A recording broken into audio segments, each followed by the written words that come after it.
You know when you meet new people, you're getting to know each other and the other person inevitably asks, "So what are your hobbies?" I dread this question because it'll always turn into, oh, you know, singing, video games, and studying Japanese.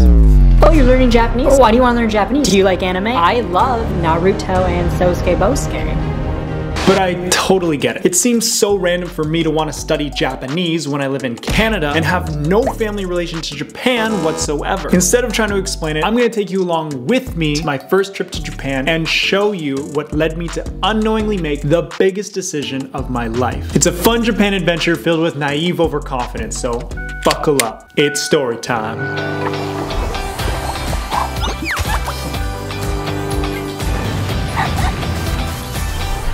It first started when I was 17. I'm a little nugget attending high school, and one of my closest friends, Michael, is half Japanese. And in grade 12, Michael and I had this brilliant idea for us to go to Japan together after graduation. I really didn't know much about Japan at the time. I just knew that I liked Nintendo video games, and I thought Japanese technology was kind of cool. But that was enough to sell me on the idea of going. It was around February of 2014 when we first started making plans to go that summer. But here's the catch. I didn't want to just go as your typical ignorant tourist who can only speak English. No. I decided that I would become fluent in Japanese by the time we went so I could impress everybody I met with my Japanese and understand everything around me. Now this was an ambitious goal considering I had only 5 months to become fluent from 0 while finishing my busiest year at high school nonetheless. But hey, off I went chugging away at learning hiragana and katakana from this chart Michael lent me, confident that I would become fluent in no time. When graduation came in June, I had about a month before the trip, and that's when I really cranked it into high gear. I would spend literally the entire day studying Japanese from any free resource I could find online. YouTube videos, blogs, grammar sites, you name it. Then finally July came and Michael and I were taking the 13-hour-long flight to Japan. At this point, I didn't know exactly where my Japanese ability was, but I felt like I was really close to being fluent. We landed in Tokyo and spent a couple nights in a ryokan, a traditional Japanese inn, where I learned that Japanese architects actually build doorways to prevent tall foreigners from entering. Who knew that my first experience of culture shock would involve physical shocks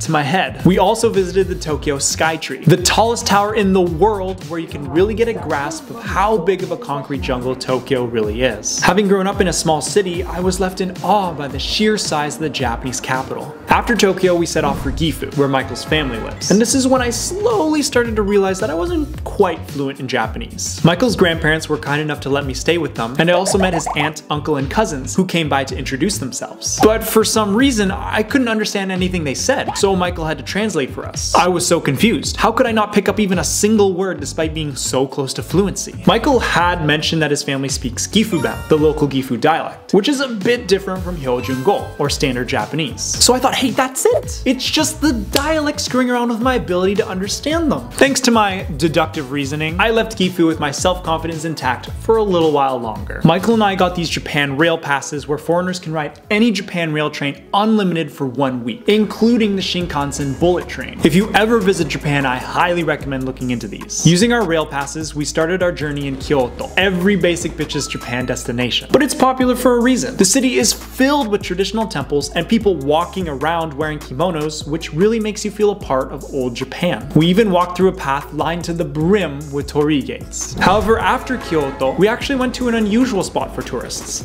Kochi, where we stayed with a shokunin, or artisan, in his rural home in the mountains. I wasn't totally sold on the idea of leaving civilization, but Michael really wanted to go learn how to make washi, a traditional Japanese paper. And despite being in the Japanese boonies, I actually didn't mind it. The shokunin's home was a beautiful wooden design that he built himself, and the room we stayed in had a window looking out on the literal mountain range of a backyard. I remember I would go on walks along the road in rural Kochi and would admire the endless greenery around me. I'd always heard people talk about Japan's beautiful nature, but this is when I really saw it for myself. Michael and I would sit down and chat with the shokunin, his wife, and his son during mealtimes. The shokunin talked about how he grew up in the Netherlands and eventually moved to Japan to preserve the art of washi making. But there was something wrong with his story. I couldn't understand it. So Michael had to translate for me again. Must have been the Kochi dialect, right? But at this point, I'm finally starting to feel a bit frustrated with my inability to understand Japanese. So while Michael was spending the day with the shokunin to make washi, I remember I would use their home computer to study as much Japanese as I could. There I was spending my Japan trip not immersing myself in my surroundings, but studying Japanese because I stubbornly thought just a little bit more and I'll be fluent. After Kochi, we took the Shinkansen to our next stop, Hiroshima. At first, I was kind of surprised. Didn't Hiroshima get destroyed by an atomic bomb in World War II? But Michael assured me that it wasn't just a plain of desolate ruin, and to my surprise, he was right. Hiroshima is now a bustling city of over 1 million people. You wouldn't even be able to tell that the bomb ever happened. That is until you visit the Genbaku Dome, which is the only structure to have survived the blast and still stands today. Nearby, we also toured through the Hiroshima Peace Memorial Museum, but enter at your own risk. I remember being heartbroken by reading about all the tragic stories related to the explosion. After our emotionally heavy trip to Hiroshima, we proceeded to Miyajima to see the famous Torii Gate, which appears to be floating on water. But I was more blown away by the fact that we were greeted by numerous wild deer who roamed the island. Imagine having wild animals walk towards you and not running away from you. It felt like I was in Narnia. We made our final stop in Fukuoka, Japan's westernmost main island of Kyushu. I was amazed by the Canal City Mall, a huge mall 5 stories tall that has a legit canal running through the middle of it, and a highly advanced fountain system that puts on a spectacular water show synchronized to the beat of music.